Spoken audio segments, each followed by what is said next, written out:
You're in a good place now. You are listening to Perspectives with Ashley Burgess. Welcome back live to Live Your True Life Perspectives, and I'm your host, Ashley Burgess. On today's show, I'm examining how we can be grateful in a world of comparison. How do we get more grateful in a world where comparison to others is the norm? How do we do it? You know, we talk about gratefulness, we talk about Thanksgiving, especially right now, about all that we should be grateful for. And I think that it's a great idea. And I think the feeling to most of us is that we should be. And many of us feel bad because we're not grateful enough. I think it's something that slips in and out of our consciousness, something that we want to do more of. But quite honestly, I feel like we're in a world where comparison is in the norm and gratefulness just isn't. It's like in order to be grateful for our life, we have to truly focus. We have to really rid ourselves of certain input, and we have to really get on target to see the truth. I found that there's a lot of things out there that really take me off target. In a world of social media, TV, billboards, cell phones, we're bombarded by images, items, and models selling the latest, greatest. It's hard to be grateful when you see all this stuff that you don't have. It's hard to be grateful when you see these expensive cars, expensive homes, watches, clothes, and the list goes on that you don't own. And I know many of you out there saying, wait, Ashley, I'm grateful. I'm very grateful about what I have. But I'm being truthful and honest in this, that I know that you're being grateful, but how many times does that go away? It's almost like it's erased from our brain, okay? And we know we should, but we kind of forget about it. And we go down this road of feeling lesser than.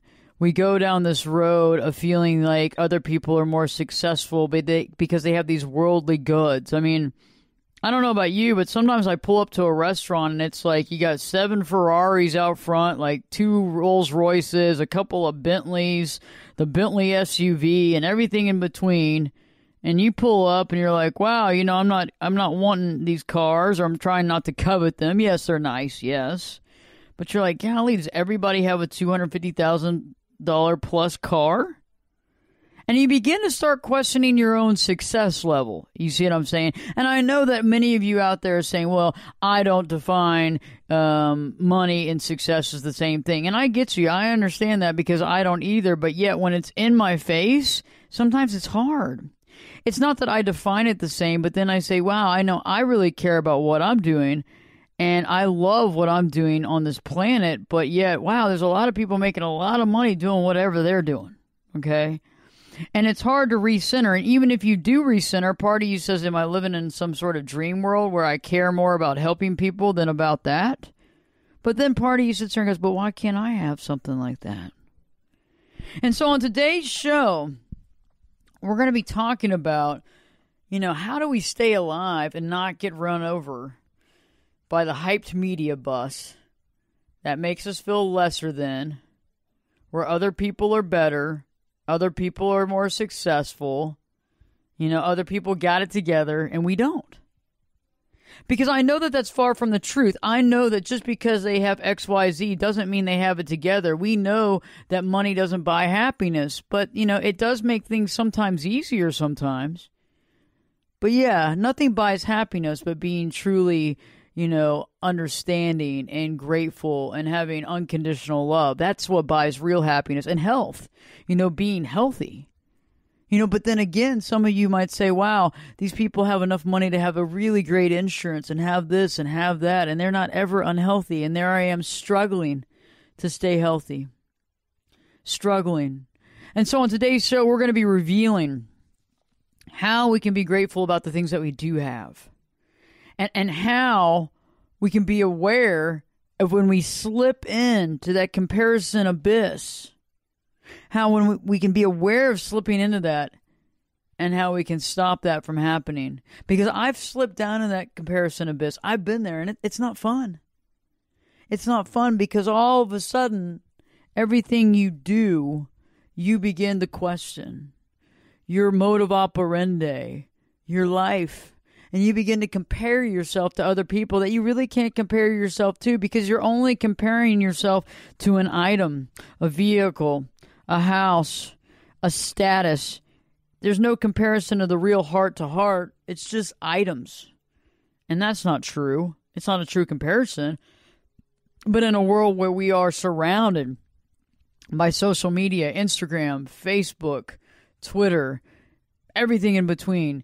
I mean, our cell phones, our iPhones, our Androids, all that stuff where you can see all this stuff all at one time. You know, the media, the TV, all of it.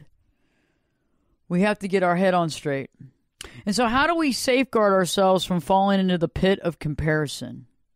How do we stop ourselves before we fall into that despair and unhappiness that makes us question our life? It makes us devalue ourselves because that's really what we're doing, right? We're devaluing who we are. We're devaluing the value we have. We're devaluing, us as an individual, us as an amazing spiritual God individual that's here on this planet to do good stuff.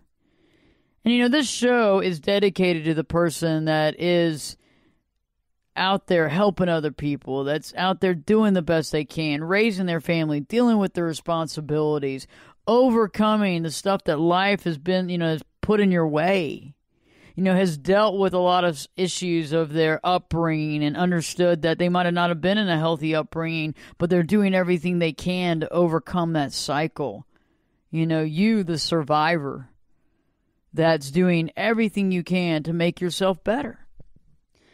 And that's why the show is so important to me because it's about getting out the information, putting it out there so that everybody understands, because when we begin to see what's really happening, we can actually make changes in our life to safeguard ourselves, to better ourselves, to awaken ourselves. We can do so many things. But when we don't know what's happening, we don't know how to safeguard and we don't know how to deal with it. So on today, I'm going to be offering some real solutions on how to be grateful in a world of comparison. And we're going to begin that discussion right now. And the first thing that you can do, that you can implement, and I've talked about this before, but not in this context. Because oftentimes we can talk about ideas, but if it's not in the same context, we don't really know that it can reflect or help or repel or do anything in this context. And so that's being mindful, okay? When we have mindfulness and we are being mindful, we don't get lulled in to the rocking of the commercial cradle, right? Because the commercial cradle is a rocking. If it's a rocking, don't bother knocking. And that's what's been happening for a long time. But it's not until we're mindful and we become mindful, every day, every moment of our life, are we able to be what? Aware. And once we're aware, and once we become aware of what we're talking about right now here on Live Your True Life Perspectives, we begin to be aware before we fall under the spell again. Because many of us have fallen under that spell for a long period of time where we're competing with the Joneses. We're competing with our neighbors. We're competing with people we know at work. We're competing with people we don't even know on social media. We're even competing with somebody we've never met on Instagram. Okay? We're competing. And what I've learned from years and years and years of studying and education and philosophy and everything else in between is that we can only honestly compete against ourselves because we really don't know the other person. And it's funny because what happens is when we begin to compete against other people, we get off target because we're competing against something that they have or something that we want. We're competing against maybe a level of success that we perceive them to have. And I found many people to get off target by, wanting that type of lifestyle or beginning to question their life because they see people having all this stuff and they don't. And it can be a little hard to digest. It can be very hard to digest when you're doing what you need to be doing. You're doing the right thing. You're treating people well. You're treating people with respect. You're not taking from people. You're being straight up. You're being above board. And you're looking at all these other people getting ahead financially, and you're kind of just still standing there. And if you're in that position right now and you feel that way and you feel like people are just like making all this money and becoming all financially successful and comfortable and you're wondering what's happening to you, but you're doing all the right things, this show's for you. Because what I found is that if we continue to go the road we need to go and we stop focusing on everybody else's stuff, we finally get ahead to where we need to be at. But it takes this work to get on our own true path, to actually make ourselves better than we were yesterday, than to focus on the superfluous stuff that doesn't matter, because when we compete with them, it doesn't help us. It just takes us off target for who we truly are. Stay tuned. When I return, I'm going to give you more tips and tricks on how to be successful in safeguarding yourself against falling into the pit of comparison. Live Your True Life Perspectives with your host, me, Ashley Burgess, will be back in. I'll be back this time in 2 shakes.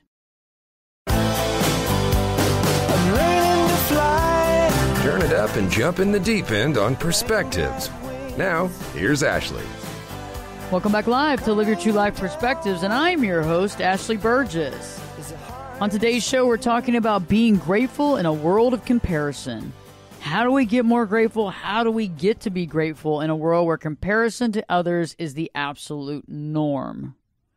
I think back in the day before computers and cell phones and the internet and social media and all that stuff, like, it was a lot harder to compare yourself to others because you only could compare yourself to others to the people that you actually saw, right? Whether that's your neighbor or your coworker or one of your family members or close friends, right? You could only compare yourself to what you saw of them. There was no comparing yourself to people all around the world. There was no comparing yourself to the 10,000 people you follow on Instagram. It wasn't like that. And so there was a limited amount of comparison. And I remember people would say, like, keeping up with the Joneses, right? Like, a neighbor would buy a new car and you'd go outside and see the new car. And then you decide to buy a new car to keep up with them, that kind of thing. And people talking about going into debt and having that struggle about keeping up with the Joneses. And it's interesting now because I think that the Joneses is every single person on social media. So you're keeping up with everybody, and can you keep up with everybody? No, that's impossible. It's never going to happen. And the funny thing is that you don't even know, and I don't even know what keeping up with everybody means. Because I don't even know where people are. Even if somebody has a mansion, right? A huge mansion, and you see it on Instagram, and they're always taking pictures in the mansion. Okay, they get their own location thing on Facebook, and it's like the, whatever. And they're always taking pictures. And many people sit there and look and go, golly, and you judge your life based on the fact that you don't have a mansion that size. You judge your life on the fact that I don't have a mansion that size. Wow, golly, what have I been doing with my career this whole time?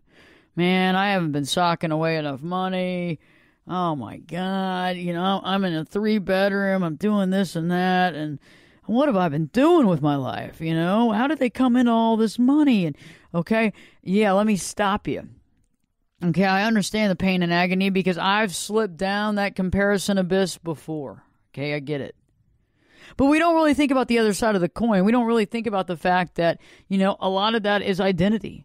The person's identity is wrapped up in that home. There's another deficiency that they're dealing with as well, because otherwise they wouldn't be flashing the home on social media. Not to say that you can't show your home. I'm not saying that. But what's the reason behind showing the home? But we don't think about that. We normally tear ourselves down in the process. We compare ourselves to the fact that we don't have this item, this home, this vehicle, this type of looking wife, this type of looking husband, these types of kids that look so great, whatever it is. We compare ourselves to all this and we see ourselves as having lack. And then all of a sudden that feeling of lack makes us feel, we feel like this is all kind of BS. We feel like we're living in this world where it's like, you're on a hamster wheel and you're never going to get ahead. You're always trying to prove yourself. And I find that a lot of us fall into that trap. And if you have fallen into that trap, that's normal. I mean, you would have to be wearing earmuffs and blinders to not fall into that trap. You would have to literally be living under a rock. Okay, I'm telling you, it's a seal of approval here. You'd have to be living under a rock with no social media, Period. End of story. No TV, no advertising, none of that. Okay? To be able to say, no, Ashley, I don't compare myself to anybody. Not one person in the world do I compare myself to. Okay? So I'm talking to all the normal folks out there like me who have compared themselves a dozen times, a million times, and I'm offering real solutions to help you. Because this is what worked for me. Okay? Nothing else worked for me. So I'm telling you exactly what worked for me because you know what?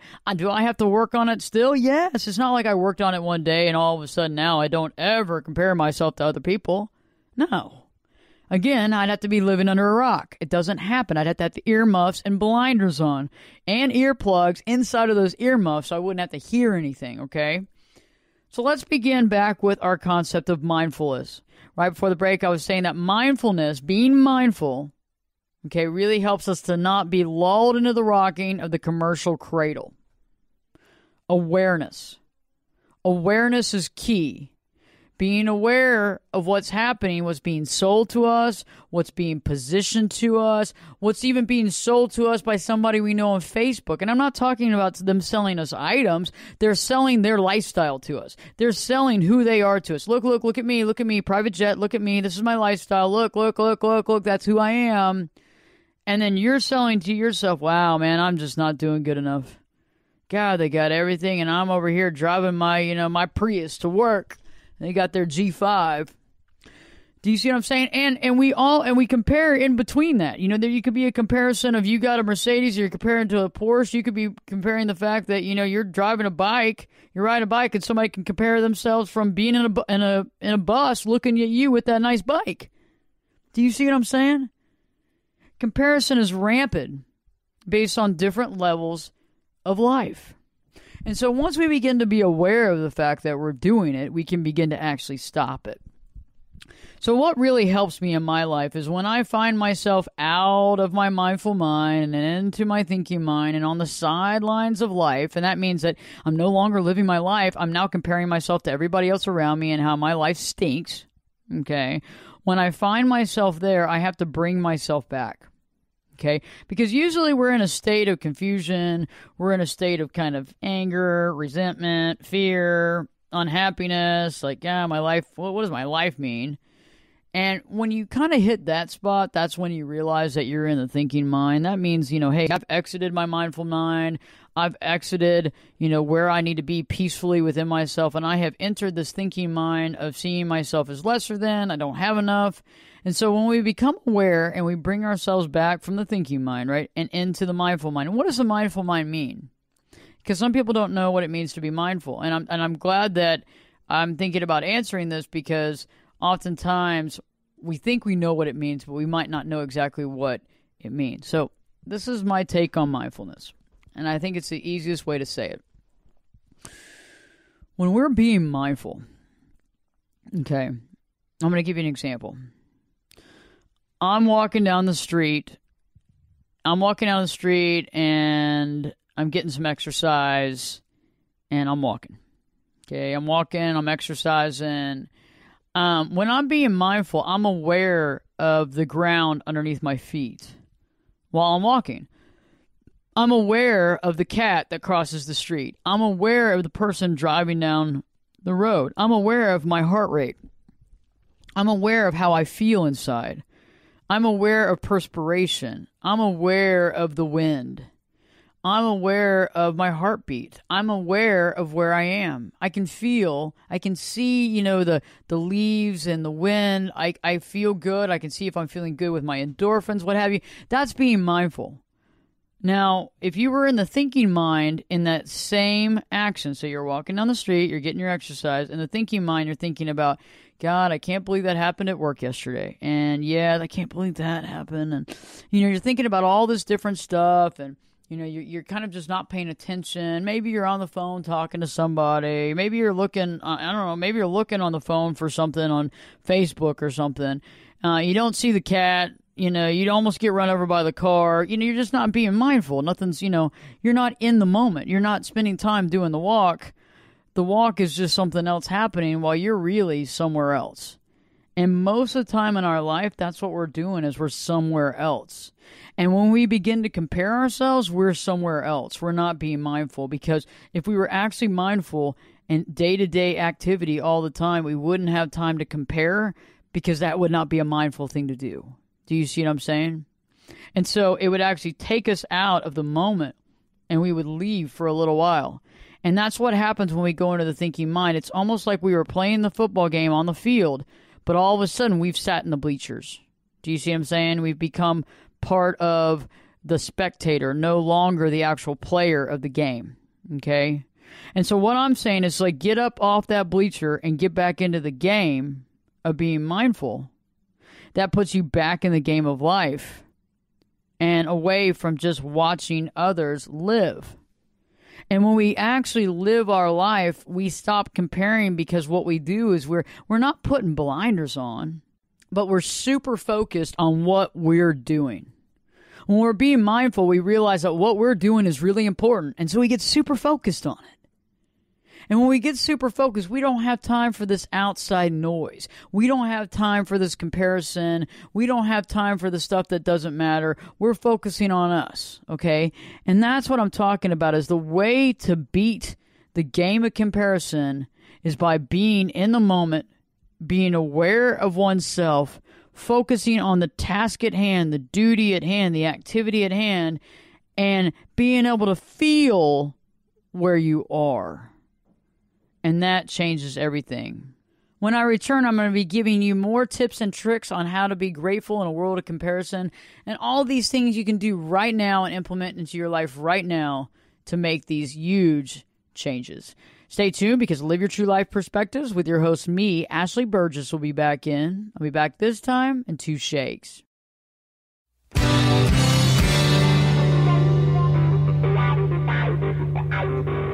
This is Jake Busey, and you're listening to Perspectives with Ashley Burgess. Welcome back live to Live Your True Life Perspectives, and I'm your host, Ashley Burgess. On today's show, I'm revealing how we can be grateful in a world of comparison. How do we get to be grateful in a world where comparison to others is the absolute norm?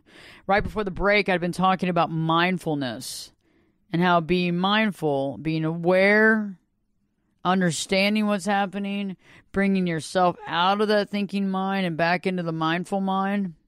Because remember, when we're in the mindful mind, being that we're being and we're feeling and we're living in the moment, not what happened yesterday, not our thoughts, not our phone. We're in the moment. We don't have time to compare. We don't have time to compare.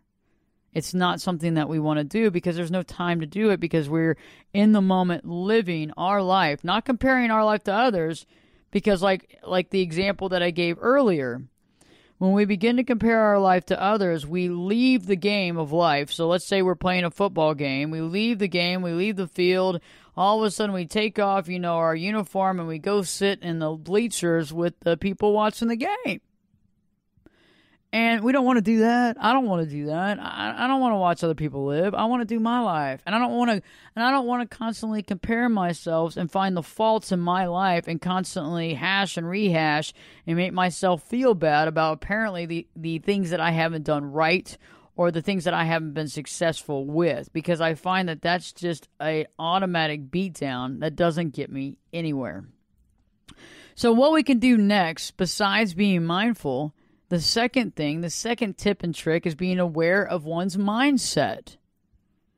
How I feel about myself directly dictates what I do and what I don't do to make myself feel better, whether I need to feel better, or if I am competitive with other people, or to be complacent, or to do what I want for me, okay? And so what I'm saying is that when we are aware of our mindset, the thoughts in our head, how we feel about ourselves, we're able to understand why we do the things we do. We're able to understand what it is that we're doing. We're able to understand why we felt like we had to do that, or why we felt like we needed to do this.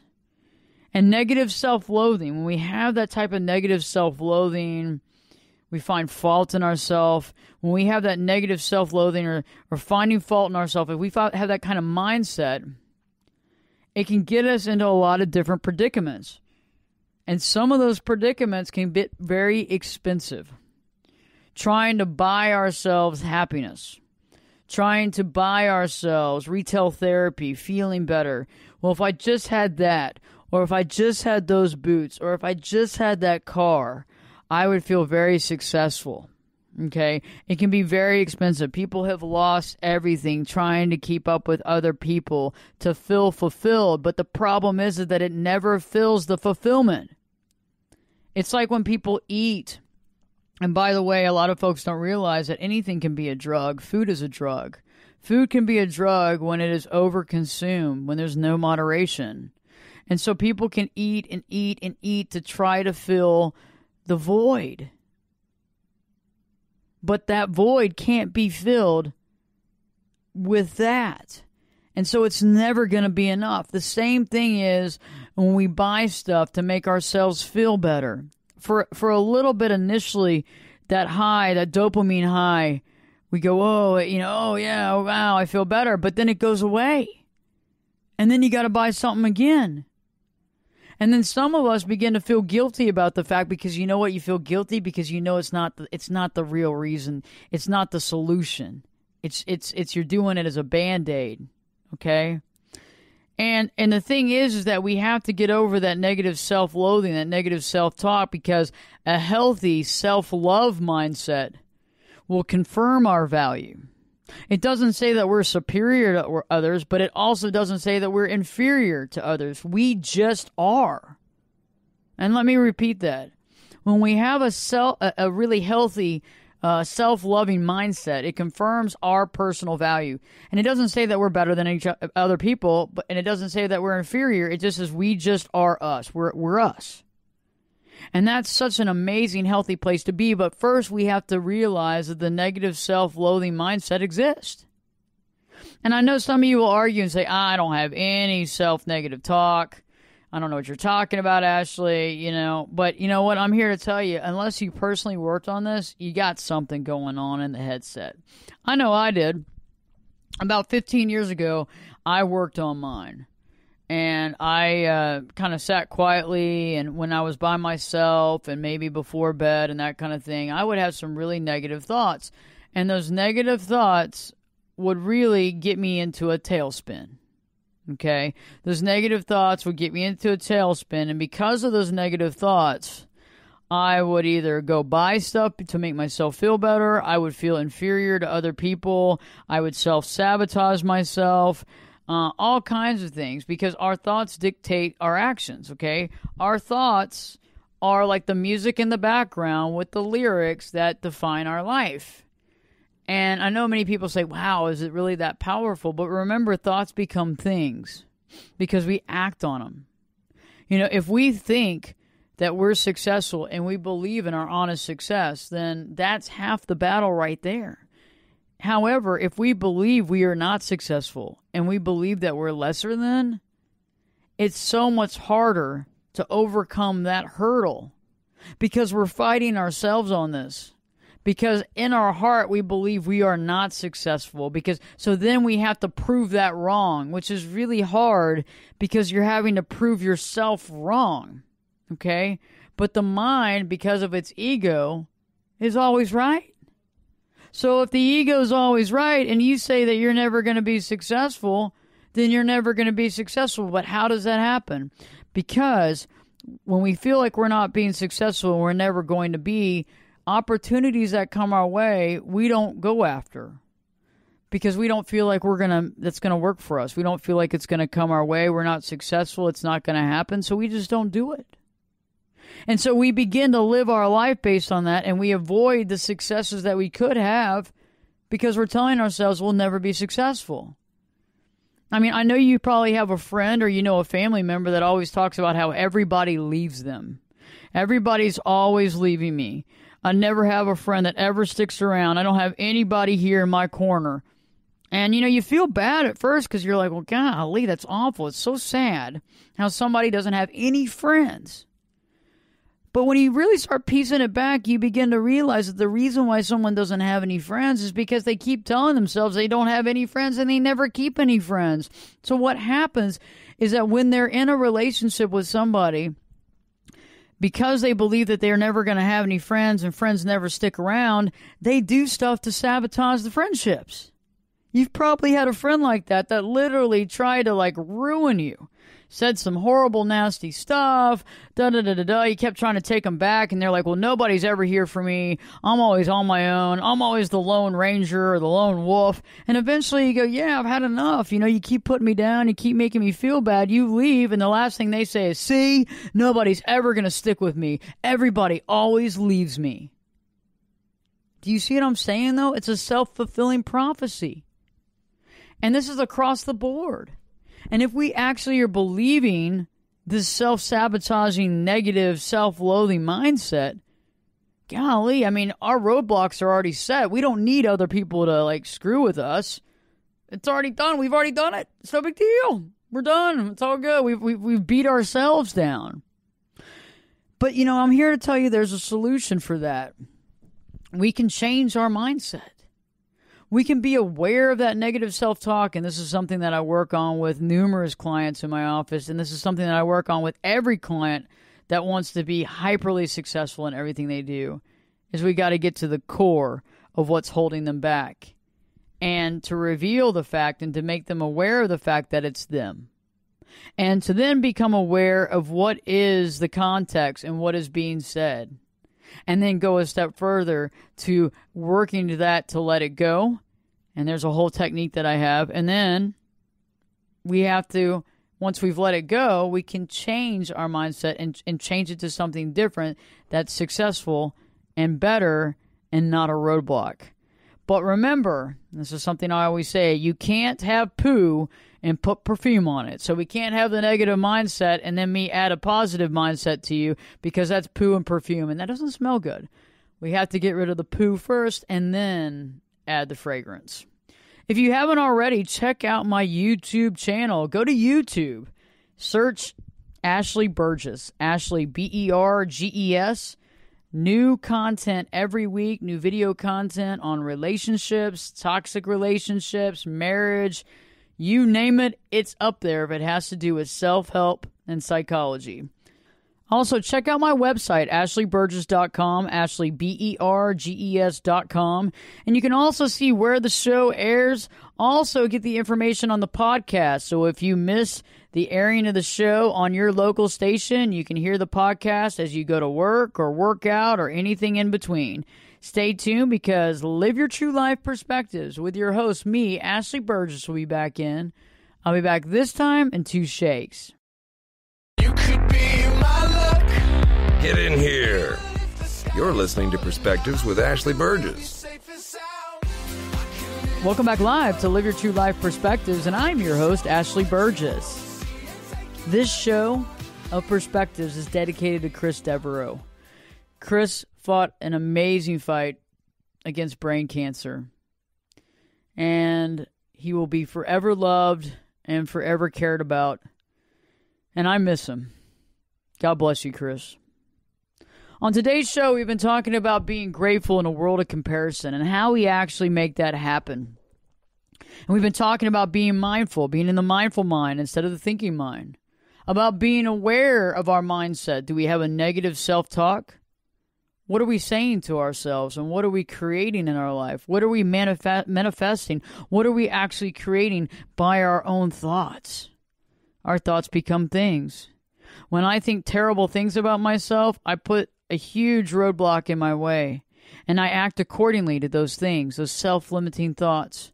When I think highly of myself and care about myself and do the right thing, I have good thoughts, and I actually follow through with that, and I'm more successful, and I believe in myself more. These thoughts come from a low self-esteem and a low self-worth, and these began at a very young age. And it's something that I work with every one of my clients with. No matter how big and strong you are, we all have these thoughts. We just have to get to them. We got to mine for them and find them. And once we do, we can change it, reverse it, get rid of it, and really open up levels of success that you've never even known you had. because those things have always been in the way. You see what I'm saying? Poisoning the well. Okay, so last but not least, you're the product of your parents and your upbringing and your environment. Okay? And so if your mom or your dad was always wanting something, they were always buying stuff to feel better. Or instead, on the other hand, they were very happy and content and loving. This directly impacts you in your life as an adult.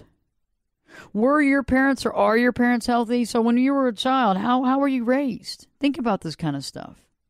Because we have a tendency of comparing ourselves more, especially if our parents compared themselves more. Do you see what I'm saying? And that's not always the case, but most of the time it is.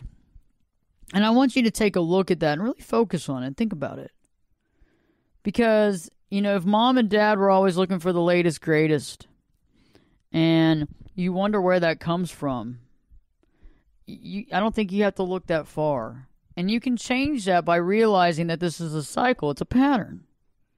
It's not just you. It's an actual pattern. And you can actually make real life changes to that pattern. And, with that said, you can end the cycle if you want. So if there's a cycle of unhealthiness that started when you were a child, you can end that cycle. You can actually go within that, make the changes you need by evaluating the situation and realizing from mindfulness and by being aware how this began in the first place. And you can begin to equip yourself with solutions and sources just like this show and just like what I'm offering right now to make these changes in your life. And it's not about pointing blame. It's about actually taking responsibility. So you can point blame, and that's fine. And sometimes, our parenting that we had, some of it was good and healthy, and some of it wasn't. Is there a little blame? Sure. But it's also, and there's probably a lot of blame. But taking responsibility for our life is what empowers us, okay? Pointing fingers, yes. Do some people need to reconcile for what they've done? Sure. Do some people need to apologize to you, right? Yes. Do some people need to make it right? Yes. But when we focus on that, we put ourselves in the victim. We become the victim. And the victim is not powerful, okay? Being the victim is not powerful. So when I take responsibility and say, oh, does so-and-so owe me an apology? Sure. Am I going to wait around for that? No. Am I going to do what I need to do to make myself better and to let go of this self-deprecating cycle that I've learned from a childhood? Yes. And how am I going to do that? I'm going to focus on being mindful. I'm going to focus on ending the cycle. I'm going to focus on creating my own new perspective in my life to better my life and to find solutions instead of sticking in the victim mentality. Last but not least, once we've focused on the cycle and realized there is a cycle, because we all have a cycle, and ending that negative cycle and figuring out how to end that cycle based on just the stuff that I talked about right now. And if you really want to go a deep dive, I work with clients all around the world. You don't have to be in Texas to work with me. I work with people all over the country and all over the world. I work with people that are 20. They're a different day off. I'm working with them on Monday, and they're Tuesday morning. Okay? So there's no holds bar to that. So if you're looking for that happiness and you're looking to figure out how can I get there and how can I get there and get there solidly and as fast as I possibly can, well, then look no further. Go to ashleyburgess.com, ashleyberges.com. Click on that contact page. Send me an email, and I'll get back to you in 48 hours, and we'll get going on this stuff. And it doesn't take a lifetime, okay? When you have somebody in your corner that's good and solid and has been through all this and knows how to do it, it doesn't take a lifetime. It's not guessing. It's not guesswork. This is proven stuff here. And so when we end that cycle and we begin with our new perspective, when we find ourselves, it's so powerful. Oh, my gosh. It becomes amazing, okay? We begin to see the stuff in life that we didn't see. We begin to see all the synchronicity. We begin to realize the value of our life. We begin to see the power within ourselves. We get empowered. It's really awesome. But we have to get through all this stuff first. And what we want to do is we always want to be the change that we want to see in the world. We want to be that positive change. if you're looking for the positive change, you got to be the positive change, okay? Stop looking for it, just be it, because you are it. But you got to find that within you. And I think it's powerful when we become powerful and we do what's right by ourselves and we embrace ourselves and we become highly functioning, unconditionally loving people. We begin to see why we're here, and we begin to understand, our lives and how valuable they are. And that's why I say live your true life, because your true life is based on you as a valuable being that is here to shine light on this universe. And you have something, you do something, you have something within inside of you that you can help the world with, that you do better than anybody else. Whether that's connecting with people, or perhaps you're an amazing writer, or you're really good with children, or whatever it is. Or you have a voice that slices through the BS and can really help people to understand their lives and how to be powerful in it. Whatever it is, we got to find that. But in order for me to help you find that, or for you to find that, you've got to let go of the stuff that's holding you back. And that stuff isn't your true life. This stuff is. So when I say live your true life, that's what I'm talking about. In the meantime, I want you to focus on being healthy, happy, and grateful, especially in this time of Thanksgiving. You are powerful within yourself, and find that radiating power and that fire within you. Live Your True Life Perspectives with me, your host, Ashley Burgess, will be back in. I'll be back this time in 3 shakes.